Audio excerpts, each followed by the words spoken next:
আজিৰ বিষয়টো হৈছে সকলোৱে ভুল বুজে, পৰিস্থিতি কোনে বুজিবলৈ চেষ্টা নকৰে। এই পৃথিৱীত মানুহে প্ৰায় সময়তে আনৰ কথা, আচৰণ বা সিদ্ধান্তসমূহক নিজৰ দৃষ্টিভংগী অনুযায়ী বিশ্লেষণ কৰে। তেওঁলোক সেই মানুহজনৰ বাস্তৱ পৰিস্থিতি, মানসিক অৱস্থা বা ইতিহাস বুজিবলৈ চেষ্টা নকৰে। ফলত বহু সময়তে ভাল উদ্দেশ্যৰে কৰা কামবোৰো ভুল বুজা হয় আৰু অসত্য সমালোচনাৰ সন্মুখীন হ'ব লগা হয়। এই বিষয়টোত আমি সমাজৰ মানসিকতা, ভুল বুজাৰ কাৰণ, ফলাফল আৰু কেনেকৈ এই সমস্যাটোৰ সমাধান সম্ভৱ সেইবোৰ আলোচনা কৰিম।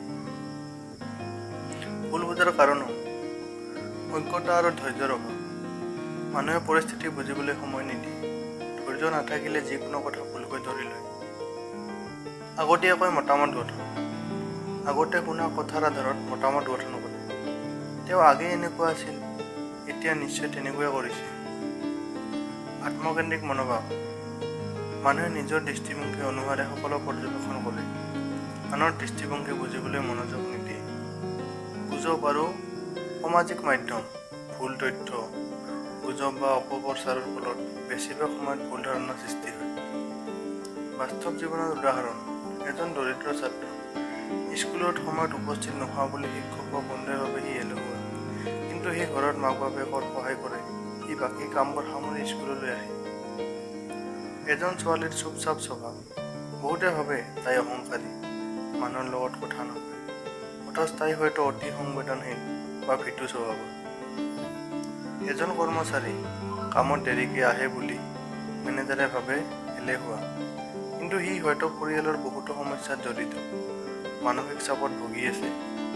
এই সকলো উদাহৰণত দেখা যায় মানুহে কাৰোবাৰ জীৱন বা বাস্তৱ পৰিস্থিতি বুজিবলৈ চেষ্টা নকৰি তৎক্ষণাত মতামত দি দিয়ে। এই মনোভাৱৰ ক্ষতিকাৰক দিশ, সম্পৰ্কৰ ভাঙনি।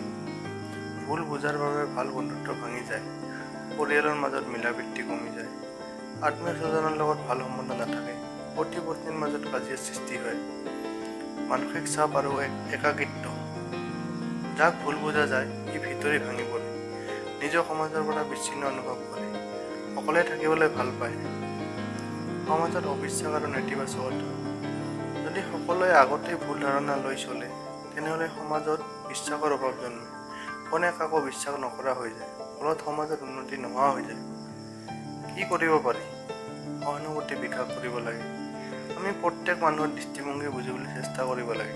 যদি মই তাৰ ঠাইত থাকিলোহেঁতেন, তেনেহ'লে মই কি কৰিলোহেঁতেন? এই অনুভৱেৰে চিন্তা কৰাটো প্ৰয়োজন। কিবা নুবুজিলে সুধিবলৈ সাহস কৰা। ধাৰণা কৰাৰ আগতে সোধা, কিয় তুমি এনেকুৱা কৰিলা?